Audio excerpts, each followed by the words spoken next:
Wilson the bear was somewhere under the bed, and even though Amber knew for sure that Essie would yell at her never to ask that question again, the question's evil power forced Amber to pull Essie's hands from her ears and beg, "Tell me just one more time, Essie.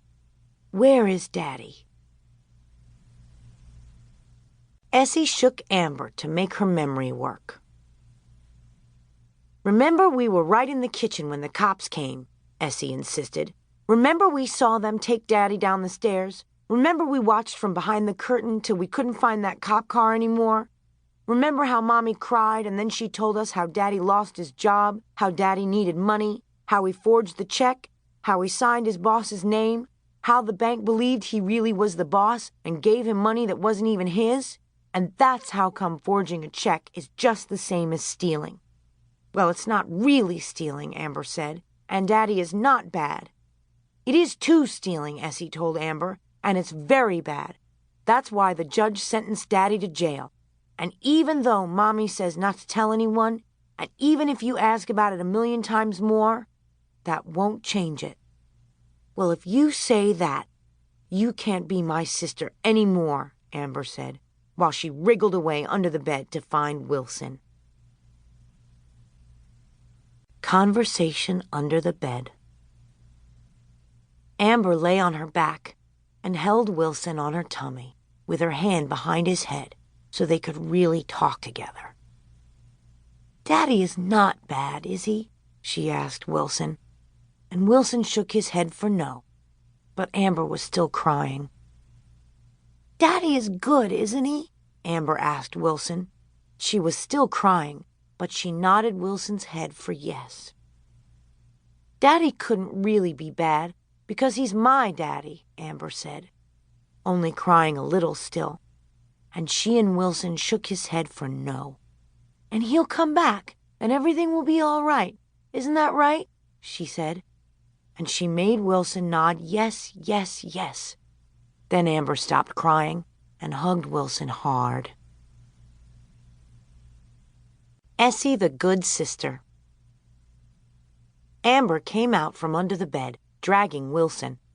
Essie had fixed cocoa and toast, and though there was nothing good to spread on the toast, Essie cut it into triangles to dip in their cocoa.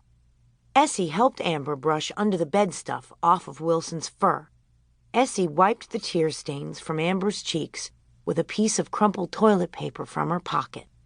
Then Amber said Essie could be her sister again, and she made Wilson nod yes. Of course yes, because he knew it would always be Amber and Essie. Essie and Amber. "No, I won't. Yes, I will." "Show it to me," Essie said. "No," Amber said. "Come on, show it to me." "I won't. You have to." "But I can't." "I'll get it. I'll stand on the dresser. I'm taller. I don't care. You can't see it." "Why not?" "Because." "Because why?" "It's a poem." "So?" "It's a silly poem." "So?" "Okay, I'll read it to you. But you have to shut your eyes." Daddy Song. Daddy, sadly. Daddy, badly. Daddy, bigly. Daddy, minely. Daddy, whenly. Daddy, really, really, soonly. Amber and Essie tell how someone moved in at last. On the ground floor was Mr. Ashford. He owned the whole house. The first floor was Helen, and then us, said Amber.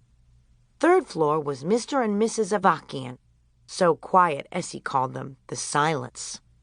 But no one at all lived on the top floor, because it's hot in the summer, their mother said, and cold in the winter. "But it has a turret," Amber said, "and from that turret you can see the whole world." "Let's move up there," said Amber. "I think we'll stay right where we are, thank you," said their mother. So number 5 stayed dark and empty, till one day, just as the sun was setting, a table and chairs, 2 beds, and a man came up the stairs, and a box of